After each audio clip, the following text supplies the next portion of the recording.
Hello, Teacher Kate here, and we are back with Chapter 8 of The Hound of the Baskervilles. And just like I tell you each time, if you would like a bigger challenge, head over to Mixquidly and listen to the chapter without any text to help you. If you'd like to read along, stay right here, grab a sweet treat, that's the Halloween tradition, and put in the comments and let me know what's your favorite candy. Especially if you're from a different country than the USA, I want to know. But with that, let's get started. Chapter 8. First Report of Dr. Watson. From this point onward, I will follow the course of events by transcribing my own letters to Mr. Sherlock Holmes, which lie before me on the table. One page is missing, but otherwise they are exactly as written, and show my feelings and suspicion of the moment more accurately than my memory, clear as it is upon these tragic events, can possibly do. Baskerville Hall, October 13th. Oh, it's October. Baskerville Hall, October 13th. My dear Holmes, my previous letters and telegrams have kept you pretty well up to date as to all that has occurred in this most God-forsaken corner of the world. The longer one stays here, the more does the spirit of the moor sink into one's soul, its vastness and also its grim charm. When you are once out upon its bosom, you have left all traces of modern England behind you. But, on the other hand, you are conscious everywhere of the homes and work of the prehistoric people. On all sides of you as you walk are the houses of these forgotten folk, with their graves and the huge monoliths which are supposed to have marked their temples. As you look at their grey stone huts against the scarred hillsides, you leave your own age behind you. And if you were to see a skin-clad, hairy man crawl out from the low door, fitting a flint-tipped arrow onto the string of his bow, you would feel that his presence there was more natural than your own. The strange thing is that they should have lived so thickly on what must have been most unfruitful soil. I am no antiquarian, but I could imagine that they were some warlike and harried race who were forced to accept that which none other could occupy. All this, however, is foreign to the mission on which you sent me, and will probably be very uninteresting to your severely practical mind. I can still remember your complete indifference as to whether the sun moved round the earth or the earth round the sun. Let me therefore return to the facts concerning Sir Henry Baskerville. If you have not had any report within the last few days, it is because up to today there was nothing of importance to relate. Then a very surprising circumstance occurred, which I shall tell you in due course. But first of all, I must keep you in touch with some of the other factors of the situation. One of these, concerning which I have said little, is the escaped convict upon the moor. There is strong reason now to believe that he has got right away, which is a considerable relief to the lonely householders of this district. A fortnight has passed since his flight, during which he has not been seen, and nothing has been heard of him. It is surely inconceivable that he could have held out upon the moor during all that time. Of course, so far as his concealment goes, there is no difficulty at all. Any one of those stone huts would give him a hiding place, but there is nothing to eat unless he were to catch and slaughter one of the moor sheep. We think, therefore, that he has gone, and the outlying farmers sleep the better in consequence. We are 4 able-bodied men in this household, so that we could take good care of ourselves, but I confess that I have had uneasy moments when I have thought of this Stapleton's. They live miles from any help. They are one maid, an old manservant, the sister and the brother, the latter not a very strong man. They would be helpless in the hands of a desperate fellow like this Notting Hill criminal, if he could once effect an entrance. Both Sir Henry and I were concerned at their situation, and it was suggested that Perkins the groom should go over to sleep there, but Stapleton would not hear of it. The fact is that our friend the baronet begins to display a considerable interest in our fair neighbour. It is not to be wondered at, for times hang heavily in this lonely spot to an active man like him, and she is a very fascinating and beautiful woman. There is something tropical and exotic about her, which forms a singular contrast to her cool, unemotional brother. Yet he also gives the idea of hidden fires. He has certainly a very marked influence over her, for I have seen her continually glance at him as she talked, as if seeking approbation for what she said. I trust that he is kind to her. There is a dry glitter in his eyes and a firm set of his thin lips, which goes with a positive and possibly a harsh nature. You would find him an interesting study. He came over to call upon Baskerville on the first day, and the very next morning he took us both to show us the spot where the legend of the wicked Hugo is supposed to have had its origin.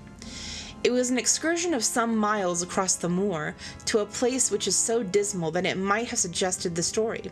We found a short valley between rugged tors, which led to an open grassy space, flecked over with the white cotton grass. In the middle of it rose two great stones, worn and sharpened at the upper end until they looked like a huge corroding fangs of some monstrous beast. In every way it corresponded with the scene of the old tragedy. Sir Henry was much interested and asked Stapleton more than once whether he did really believe in the possibility of the interference of the supernatural in the affairs of men. He spoke lightly, but it was evident that he was very much in earnest. Stapleton was guarded in his replies, but it was easy to see that he said less than he might, and that he would not express his whole opinion, but out of consideration for the feelings of the baronet. He told us of similar cases where families had suffered from some evil influence, and he left us with the impression that he shared the popular view upon the matter.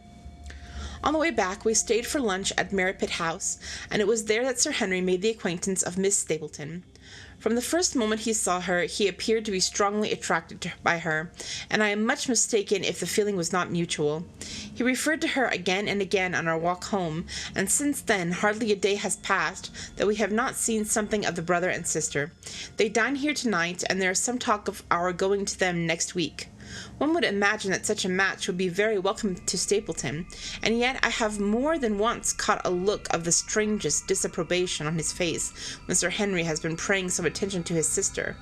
He is much attached to her, no doubt, and would lead a lonely life without her, but it would seem the height of selfishness if he were to stand in the way of her making so brilliant a marriage. Yet I am certain that he does not wish their intimacy to ripen into love, and I have several times observed that he has taken pains to prevent them from being tete-a-tete. By the way, your instructions to me never to allow Sir Henry to go out alone will become very much more onerous if a love affair were to be added to our other difficulties. My popularity would soon suffer if I were to carry out your orders to the letter. The other day, Thursday to be more exact, Dr. Mortimer lunched with us. He has been excavating a barrow at Long Down, and has got a prehistoric skull which fills him with great joy. Never was there such a single-minded enthusiast as he. The Stapletons came in afterward, and the good doctor took us all to the yew alley at Sir Henry's request, to show us exactly how everything occurred upon the fatal night. It is a long, dismal walk, the yew alley, between two high walls of clipped moor gate, where the old gentleman left his cigar ash. It is a white wooden gate with a latch. Beyond it lies the wide moor. I remembered your theory of the affair, and tried to picture all that had occurred. As the old man stood there, he saw something coming across the moor, something which terrified him so that he lost his wits, and ran until he died of sheer horror, and coming across the moor, and exhaustion. There was the long, gloomy tunnel down which he fled, and from what? A sheepdog of the moor, or a spectral hound, black, silent, and monstrous? Was there a human agency in this matter? Did the pale, watchful Barrymore know more than he cared to say? It was all dim and vague, but always there was a dark shadow of a crime about it. One other neighbor I have met since I wrote last. This is Mr. Frankland of Laughter Hall, who lives some 4 miles to the south of us. He is an elderly man, red-faced, white-haired, and choleric. His passion is for the British law, and he has spent a large fortune in litigation. He fights for the mere pleasure of fighting, and is equally ready to take up either side of a question, so that it is no wonder that he found it a costly amusement. Sometimes he will shut up a right-of-way and defy the parish to make him open it. At others he will with his own hands tear down some other man's gate, and declare that a path has existed there from time immemorial, defying the owner to prosecute him for trespass. He is learned in old manorial and communal rites, and he applies his knowledge sometimes in favor of the villagers of Fernworthy, and sometimes against them, so that he is periodically either carried in triumph down the village street, or else burned in effigy, according to his latest exploit. He is said to have about 7 lawsuits upon his hands at the present, which will probably swallow up the remainder of his fortune, and so draw his sting and leave him harmless for the future. Apart from the law, he seems a kindly, good-natured person, and I only mention him because you were particular that I should send some description of the people who surround us. He is curiously employed at present, for being an amateur astronomer, he has an excellent telescope, which he lies upon the roof of his own house, and sweeps the moor all day in the hope of catching a glimpse of the escaped convict. If he would confine his energies to this, all would be well, but there are rumors that he intends to prosecute Dr. Mortimer for opening a grave without the consent of the next of kin, because he dug up the Neolithic skull in the barrows on Long Down. He helps to keep our lives from being monotonous, and gives a little comic relief where it is badly needed. And now, having brought you up to date in the escaped convict, the Stapletons, Dr. Mortimer, and Frankland of Laughter Hall, let me end on that which is the most important and tell you more about the Barrymores, and especially about the surprising development of last night. First of all, about the test telegram, which you sent from London in order to make sure that Barrymore was really there. I have already explained that the testimony of the postmaster shows that the test was worthless, and that we have no proof one way or the other. I told Sir Henry how the matter stood, and he at once, in his downright fashion, had Barrymore up and asked him whether he had received the telegram himself. Barrymore said that he had. "Did the boy deliver it to your own hands?" asked Sir Henry. Barrymore looked surprised, and considered for a little time. "No," said he, "I was in the box-room at the time, and my wife brought it up to me." "Did you answer it yourself?" "No, I told my wife what to answer, and she went down to write it." In the evening he recurred to the subject of his own accord. "I could not quite understand the object of your question this morning, Sir Henry," said he. "I trust they do not mean that I have done anything to forfeit your confidence." Sir Henry had to assure him that it was not so, and pacify him by giving him a considerable part of his old wardrobe, the London outfit having now all arrived. Mrs. Barrymore is of interest to me. She is a heavy, solid person, very limited, intensely respectable, and inclined to be puritanical. You could hardly conceive a less emotional subject. Yet I have told you how on the first night here I heard her sobbing bitterly, and since then I have more than once observed traces of tears upon her face. Some deep sorrow gnaws over her heart. Sometimes I wonder if she has a guilty memory which haunts her, and sometimes I suspect Barrymore of being a domestic tyrant. I have always felt that there was something singular and questionable in this man's character, but the adventure of last night brings all my suspicions to a head. And yet it may seem a small matter in itself. You are aware that I am not a very sound sleeper, and since I have been on guard in this house, my slumbers have been lighter than ever. Last night about 2 in the morning I was aroused by a stealthy step passing my room. I rose, opened my door, and peeped out. A long black shadow was trailing down the corridor. It was thrown by a man who walked softly down the passage with a candle in his hand. He was in shirt and trousers with no covering to his feet. I could merely see the outline, but his height told me that it was Barrymore. He walked very slowly and circumspectly, and there was something indescribably guilty and furtive in his whole appearance. I have told you that the corridor is broken by the balcony, which runs around the hall, but that is resumed upon the further side. I waited until he had passed out of sight, and then followed him. When I came round the balcony, he had reached the end of the further corridor, and I could see from the glimmer of light through an open door that he had entered one of the rooms. Now all of these rooms are unfurnished and unoccupied, so that his expedition became more mysterious than ever. The light shone steadily as if he were standing motionless.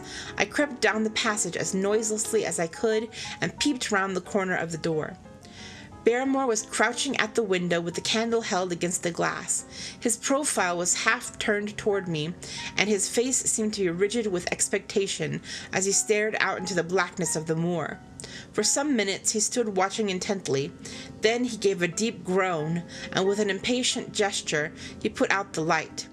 Instantly I made my way back to my room, and very shortly came the stealthy steps passing once more upon their return journey.